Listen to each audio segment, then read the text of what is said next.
Kemudian yang keempat adalah setelah muraqabah, selanjutnya adalah muhasabah.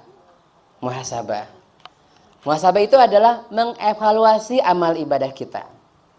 Jadi apakah sudah baik atau tidak ibadah kita, kita evaluasi.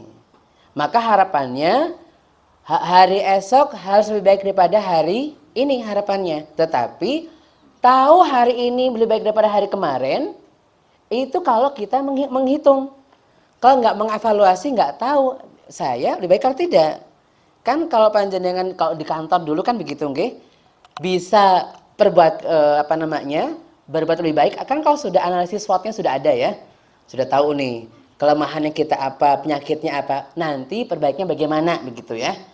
Nah ibadah juga sama, harus tahu kenapa kita dikatakan bisa yakin bahwa hari ini lebih baik daripada hari kemarin. Kalau pernah mengevaluasi hari kemarin ngapain aja ibadahnya, hari ini harus lebih baik nih, tambah apa lagi begitu ya.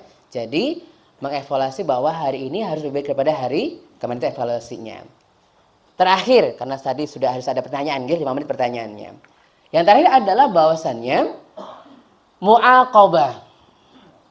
Mu'aqabah, yaitu adalah kita memberikan konsekuensi pada diri kita ketika lalai dalam ibadah tertentu. Berikan hukuman kepada diri kita. Itu namanya mu'aqabah. Itu adalah memberikan sanksi kepada diri kita saat kita kemudian lalai dalam ibadah tertentu. Contohnya, okay? Contohnya mu'aqabah itu. Kalau kemudian kita biasanya salat sunnah, qobliyah subuh misalkan. Hari ini ternyata bangunnya siang, qomat baru bangun. Berarti kan nggak salat qobliyah subuh nih. Maka sebagai konsekuensinya bisa ada pilihan. Bisa duhanya ditambah atau sedekahnya ditambah. Konsekuensi dari kekurangan kita ketika tidak melaksanakan itu. Jadi mu'aqabah begitu. Jadi konsekuensi dari kelalaian kita seperti itu. Yang sedekahnya begitu ya. Demikian pula ini spesial nih buat para ibu-ibu nih terutama ya. Jadi memang Nabi SAW mengatakan bahwasannya, ini mudah-mudahan panjenengan yang di sini tidak termasuk itu, tidak ya. Nabi mengatakan bahwa kebanyakan penduduk neraka adalah para ibu-ibu. Waduh, Masya Allah. Ini jangan-jangan saya termasuk di dalamnya ya gitu ya. Oh insya Allah enggak nih gitu ya. Kenapa mereka masuk neraka banyak?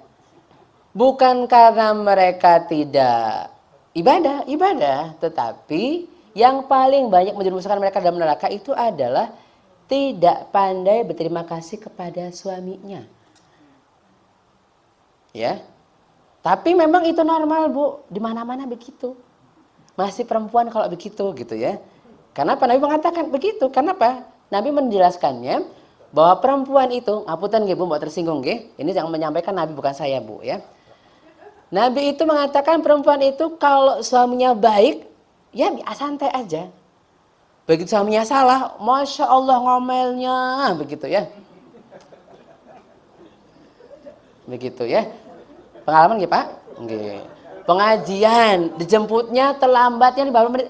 10 menit Pak terlambatnya. Ngomelnya dari sejak masuk mobil sampai turun mobil. Masya Allah. Ngapain sih Pak? Kenapa lama-lama? Gue nggak tahu ya, sudah kering nih. Misalkan begitu ya. Ada begitunya. Tapi kata Nabi, normal Bu. Bukan nggak normal nggih. Berarti kalau istrinya begitu Pak, masih perempuan Pak. Masih maklum gitu ya. Nah, iya, makanya bagaimana biar mengobatinya? Biar memang yang kan gini.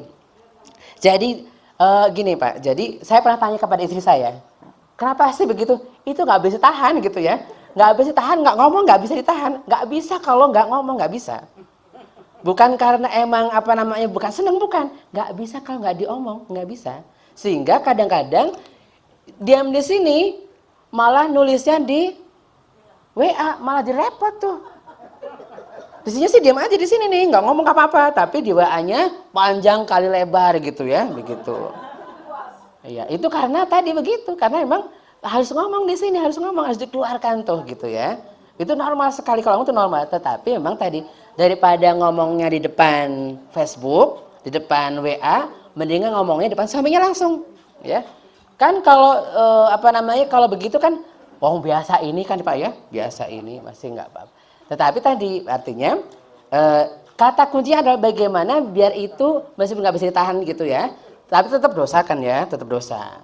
Biar balas, perbanyak sedekahnya. Iya, karena apa?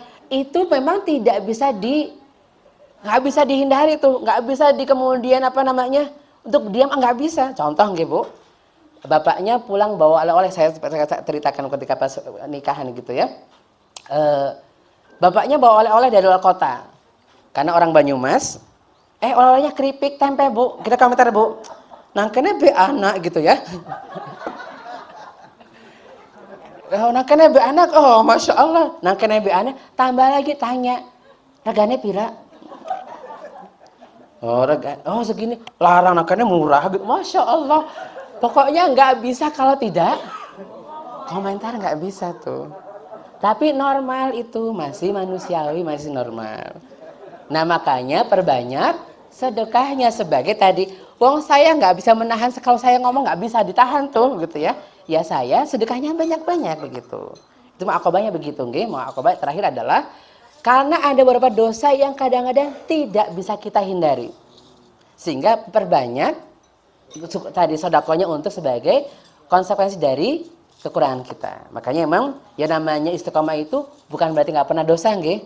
Tapi pernah dosa, kadang-kadang juga melakukan karena faktornya adalah ada dosa yang susah sekali dihindari, susah sekali. Sehingga perbanyak sedekahnya agar kita kemudian bisa balance lah istiqomah antara antara dosa kita dengan amal ibadah kita, seperti itu. Baik. Sudah pas jam 11 saya bertanya. Kalau ada yang bertanya satu saja, kalau ada yang bertanya, nggih. Baik, monggo kalau ada yang bertanya silahkan, kalau ada yang bertanya.